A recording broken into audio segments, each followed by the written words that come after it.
आप सोच रहे होंगे कि मैं क्या कर रहा हूं। मैं युद्ध की तैयारी कर रहा हूं, वही युद्ध जो ज्वालामुखी की भांति कभी भी फट सकता है। युद्ध वही जीतता है जो युद्ध में व्यतीत होने वाले समय से अधिक समय युद्ध की तैयारी में लगा है। जो योद्धा अभ्यास क्षेत्र में जितना अधिक समय देगा, रणभूमि में उतना ही कम रक्त बहेगा।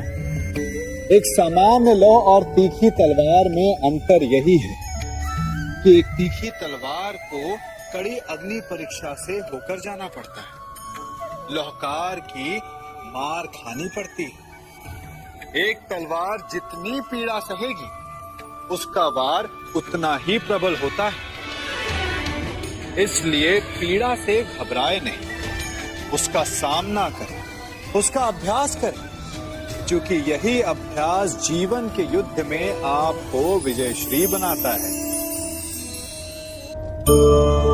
जब मेघ छाते हैं तो क्या होता है? अंधकार छा जाता है, मेघ गरजते, बिजलियां कड़कती, वर्षा होती।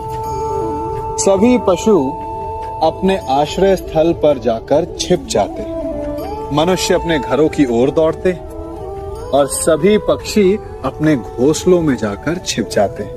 परंतु एक जीव है जो गरजते मेघों को, कड़कती बिजलियों को, भारी वर्षा को भी हरा देता है। वो जीव है बाज, क्योंकि वो समस्या की जड़ों से ऊपर उड़ता है। वो गरजते मेघों से, कड़कती बिजलियों से, भारी वर्षा से, इन सब से ऊपर। यही अंतर है हारने वालों में और जीतने वालों में। ये युद्ध हार और जीत का नहीं, समस्या और सोच का है। यदि आप अपनी सोच को छोटी रखेंगे तो समस्या बड़ी हो जाएगी, और यदि आप अपनी सोच को बड़ी रखेंगे तो समस्या छोटी हो जाएगी। दो मनुष्यों के मध्य होता है, परंतु विजय सदैव एक ही मनुष्य को मिलती है। जबकि समान रूप से दोनों शक्तिशाली होते हैं, समान ज्ञान प्राप्त करते हैं। कारण दो प्रकार के लोहे होते हैं, एक ठंडा, एक गर्म। कभी सोचा है? लौहकार लोहे को लोहे से ही काटता है, परंतु सदैव ठंडा लोहा ही गर्म लोहे को काट पाता है। और यही नीति मनुष्यों पर भी लागू होती है।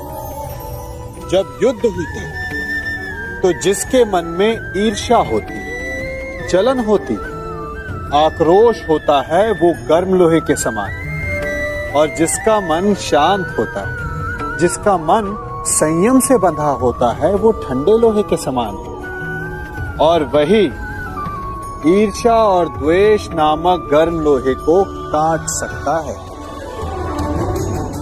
इसलिए यदि जीवन के संग्राम में विजय प्राप्त करनी है तो अपने मन को शांत रखें, क्योंकि गर्म लोहे की भांति ईर्ष्या और क्रोध जैसे भाव को रखने वाला मनुष्य सदैव शांत स्वभाव के मनुष्य के समक्ष निर्बल है।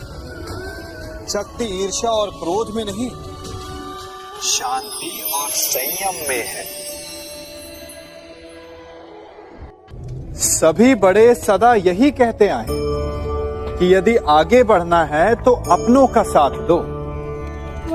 सत्य कहते हैं, अपनों का साथ देना ही चाहिए, परंतु साथ देने से पूर्व ये अवश्य पहचान लेना चाहिए कि अपने हैं कौन। क्या अपने वही होते हैं जिनके साथ हमारा रक्त संबंध होता है, या अपने मित्र? अपने वो होते हैं जो हमें सद्कार्य के लिए प्रेरित करें, हमें आगे बढ़ाएं, हमारा साथ दें। और वो जिनका साथ देने से समाज का नाश हो, धर्म की हानि हो, वो सगे हो करके भी सगे नहीं होते। इसलिए जब अपनों की परिभाषा का चुनाव करें तो उन्हें अपना माने जो आपका साथ दे, उन्हें नहीं जो हमें अज्ञान के मार्ग पर ले जाएं। सीमा एक रेखा ही नहीं, एक परिभाषा भी है। सीमा हर किसी की होती, प्रेम की, धैर्य की, मित्रता की और शत्रुता की भी। और जो सदैव सीमा में बंधे रहते हैं वो सामान्य मनुष्य बनकर रह जाते हैं, परंतु जो समय आने पर सीमा तोड़ देते हैं वही भविष्य बनाते हैं। क्योंकि सीमा केवल आपको मर्यादा में नहीं रखती, आपको बांधती भी है। अब ये आप पर, मुझ पर, हम सब पर निर्भर करता है कि ये जाने कौन सी सीमाएं हमें बांधती हैं और कौन सी सीमाएं शक्ति के नए मार्ग समक्ष लाती हैं। इसलिए सीमाएं तो जो कर सकते हो उससे अधिक करने का प्रयत्न करो, तभी नई सीमाएं बना पाओगे। भाग्य क्या है?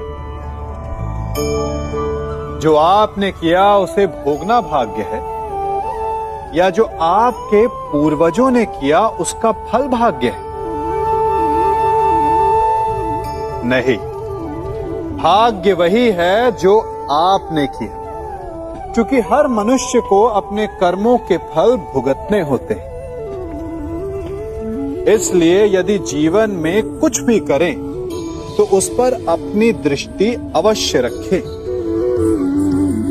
क्योंकि आपके एक कर्म का फल आपका भविष्य बदल सकता है।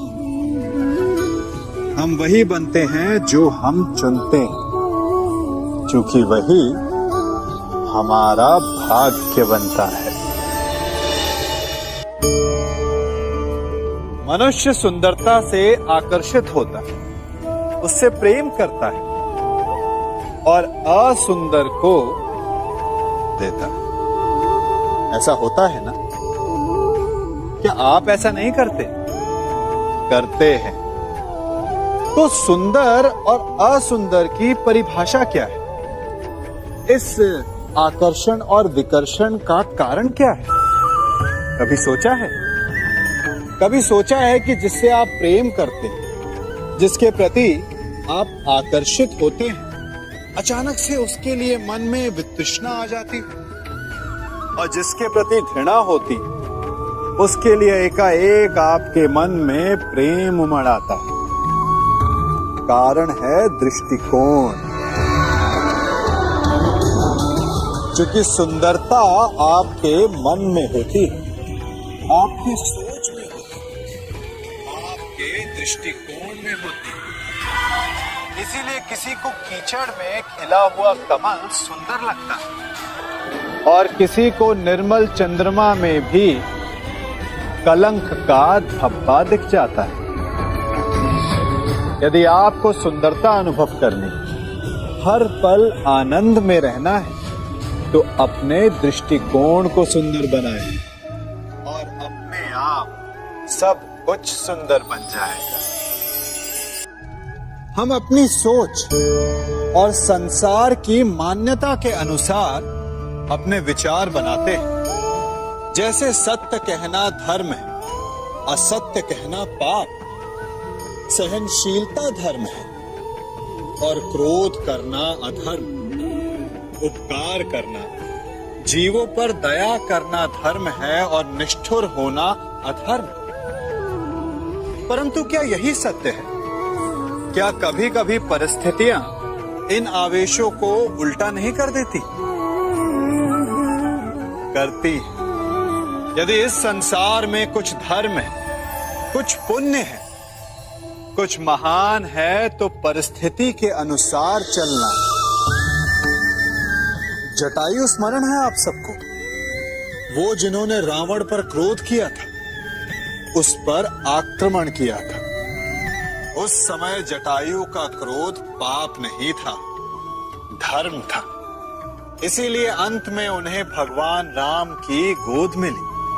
और कुछ ऐसे भी होते हैं जो धर्म को सहनशीलता समझकर हर अन्याय को सहते हैं और अंत में वो बाणों की शैया पाते हैं। यदि कोई पशु या व्यक्ति अकारण आक्रमण करके किसी निर्दोष के प्राण लेने की चेष्टा करे तो उसके रक्षा हेतु उसका वध कर देना पाप नहीं, समय की मांग है। क्योंकि आक्रमण भी आत्मरक्षण ही है। यदि किसी दुष्ट की सहायता करने से सामान्य मनुष्य को कष्ट पहुंचे, पीड़ा पहुंचे, तो उसे सहायता ना देना ही धर्म है। अकारण क्रोध अस्वीकार्य है, परंतु यदि क्रोध से कुछ शुभ पाप बाहुभीत हो तो क्रोध और दंड भी धर्म ही है।